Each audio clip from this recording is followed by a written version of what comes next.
Hello everyone, welcome back to the channel. I want to mention a book that caused me to think deeply about the plight of the African American. A book titled The Problem with Lincoln by Thomas DiLorenzo. When you think about the fight for black rights in America, what comes to mind? The struggles, the victories, the protests? Maybe names like Martin Luther King Jr. or Malcolm X flash before your eyes. But let me ask you this. Who really decided what rights black people have? And how much of this so-called freedom was actually fought for, and how much was simply handed to us? The harsh reality is that for most of American history, the rights that black people have been given weren't really won through our own agency. They were pre-selected, discussed and debated among white politicians who decided what freedoms we could have and when it was politically convenient to give them to us. And what were we told after that? Congratulations, now you can vote on the choices we've already made for you. Let's talk about Abraham Lincoln, the president often hailed as the great emancipator, the man who supposedly freed the slaves. But I ask you, did Lincoln truly do it out of the goodness of his heart? Or was it simply a political maneuver to strip power from the Democrats in the South? Lincoln's Emancipation Proclamation didn't free all enslaved people. No, it only applied to the Confederate states, the ones he had no control over.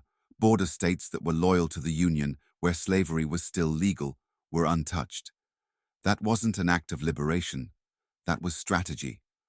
You see, we've been used as pawns, again and again, in a game of power between Republicans and Democrats.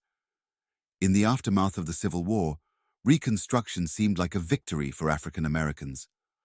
We saw black men in Congress, new freedoms on paper, and federal troops in the South to protect those rights. But make no mistake, those rights were fragile, because they were decided by white politicians who were locked in a struggle for dominance. And once the political winds shifted, the troops were pulled out, and Jim Crow laws crushed the gains African Americans had made. Both parties over time have played their part in using us, manipulating us. After Reconstruction ended, the Democratic Party took back control of the South, reinstating white supremacy through black codes and segregation.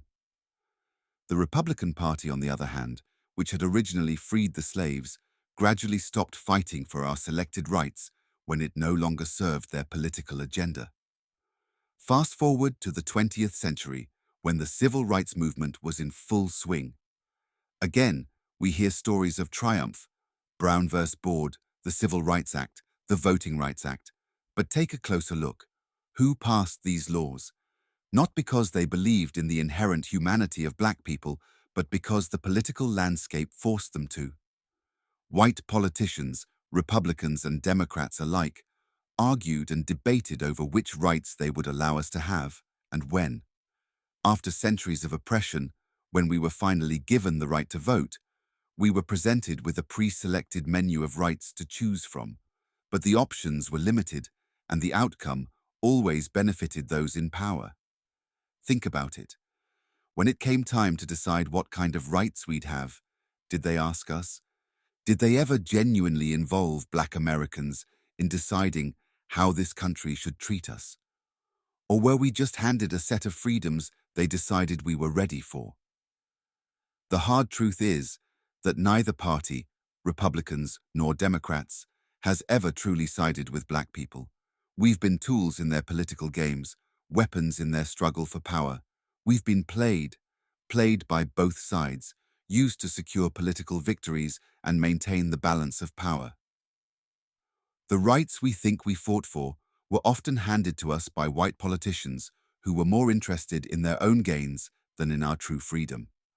A deeper exploration of the complex historical and political dynamics surrounding black rights in America challenges mainstream narratives and invite the African American to reconsider their understanding of history and political power.